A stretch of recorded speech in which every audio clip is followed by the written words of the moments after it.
Are you on there? Oh, okay, cool. Awesome. Okay, so first question. Beauty is important in both of these poems, but in what ways? Um, so my opinion, the first poem is sort of beauty on the outside again, and I think this was mentioned in the actual like assignment itself, but the Lady of Shalott is sort of like an object to be looked at, and she herself is cursed and is unable to look outside. And so, in a way, again, like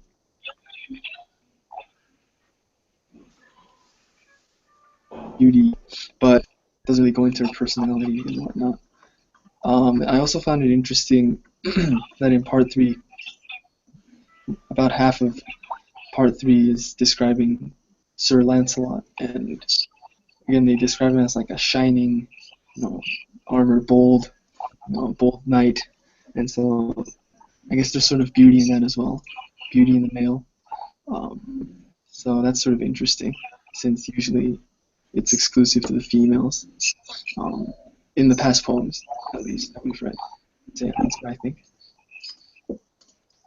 Yeah, I think that I agree with you. It shows it has to be all external because basically the lady is looking at a mirror, so she can't really be in love with personalities or anything that has to do with the inside.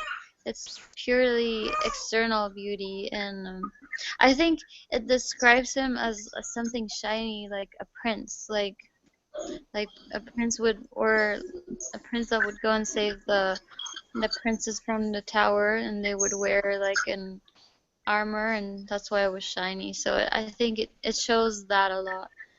Like the perfect princess gonna go save the damsel in danger kind of thing. And then the other one also, it describes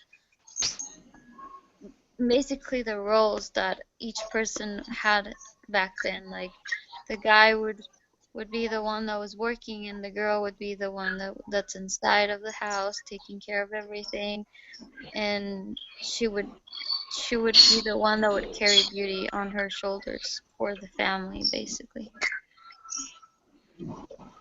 Cool. I think we're on the with question number one, that the Lady of Charlotte, beauty hides, but the sexes poem, that beauty reveals. And I like the poem of the sexes. I just like the wording. I just think it's amazing to explain how attractive that both. Female and male to each other. And I just think that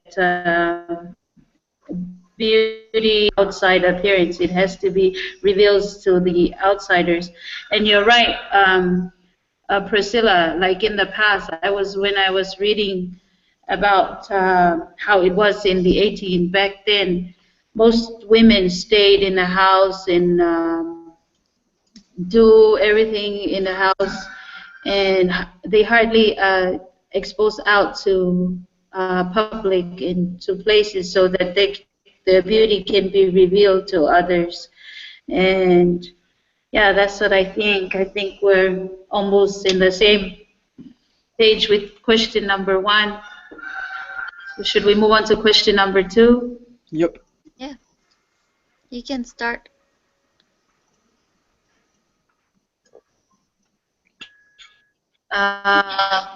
Who is allowed to beautiful things? Um, it depends from how we look at it, but I think everyone is allowed to look at beautiful things. Everyone wants to look at something beautiful and attractive.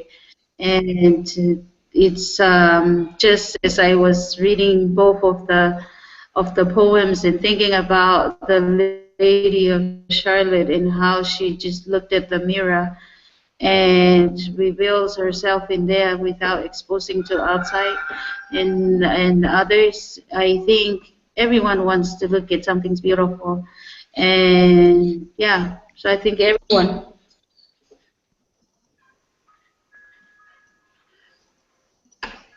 You want to go, Jeremy? Um, I'll go next, I you go. guess. Yeah, okay. Yeah, I definitely agree. I think everyone should be allowed to look at beautiful things. But in the poems, I feel like, especially the first poem, really pointing towards, people like Sir Lancelot that look at beauty, and these people, as Priscilla said, are like the knights in shining armor that come and save the damsel in distress. And so again, this maybe is more of a romantic view where the males are the romantic ones, and they're the ones that really see the beauty in others, and women sort of fall out. Not that I agree with this at all, but I feel like I get that feel, especially again in the second poem, the first two lines. It says, "As the man beholds the woman, as the woman sees the man." Like there's a distinct difference in the words here. A man beholds the woman, but the woman only sees a man. And I think this difference in wording is deliberate. It's sort of like men are the one that behold woman, and we usually use behold in like a sort of like when we like worship or look at something heavenly or godly, and so while the woman just sees the man. So I don't know. Maybe that was intentional. Maybe I'm just trying to take too No, much from that's the text. I'm not sure, great but yeah, that's idea. what I think.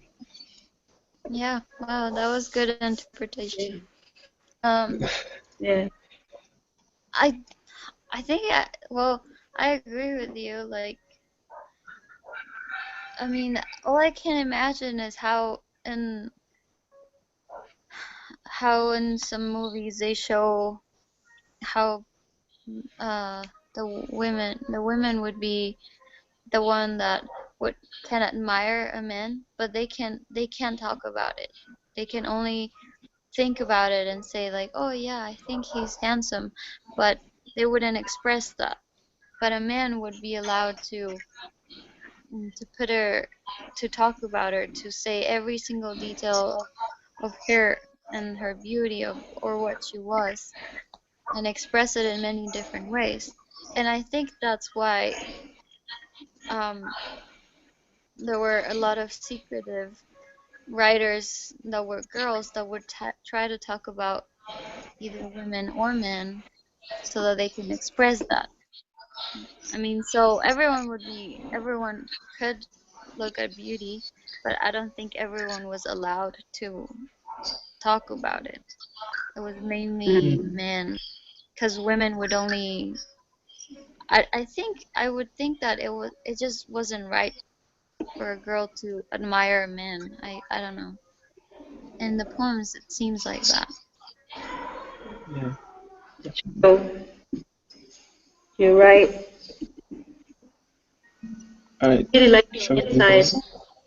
Oh, sorry. I can read the next question.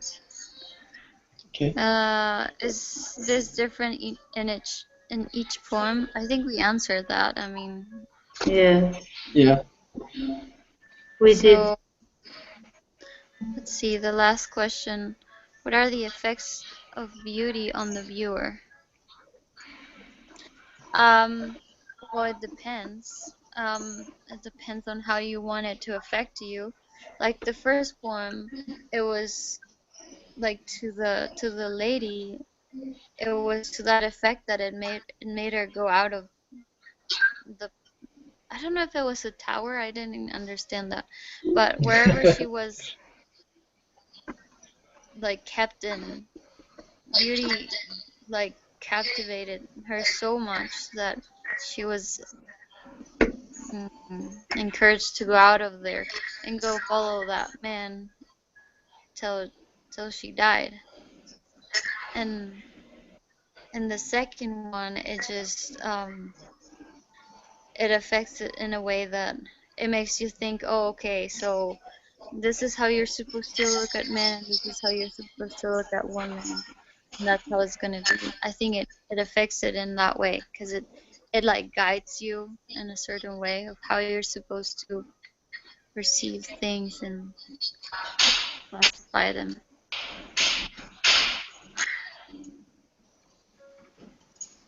Hmm.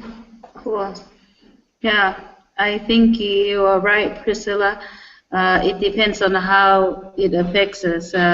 Like it can be positive effect and it can be negative effects, especially as I think about the first poem. I For a person to really just not be comfortable to be out there is it's gonna be there will be some good thoughts and there will should be some negative thoughts about it, but to me and how I think about him, it's really truly explains what the man feels and how women feel. And truly inside, like as I'm thinking about a lot here in Tonga when we look at something, especially with girls, they sometimes, when you look at a beauty, it sometimes affect some feels jealousy inside, and some they likes it, and some they want to copy what they looked at, and to me, it's how I feel about a man. When a man feels about something, it depends on how they reacted to it, whether they wanted to influence them in a good way or in a bad way. If they feel that it's really too attractive to them and how they so I'm just thinking that it can be both ways, either be negative in a way and or really touches someone, or maybe having greater affectionate on someone, on a man, when they look at beauty. But that's how I I look at it on the effects on beauty on the viewer. It just depends. So yeah. Okay, so yeah, I mean, I feel like you guys kind of much that, but to the poems, I guess, as Priscilla said, the first poem is the woman falling for the man, and she admired him enough to take the curse upon her and eventually die, basically following her man. So, that's like sort of the effect that love can have on someone. So, to literally put their lives on the line just for that love. And I think that's a common theme, or not common, but I mean that's a theme that shows up in even modern movies and such, where people put know their lives and like a lot of other things on the line just for love.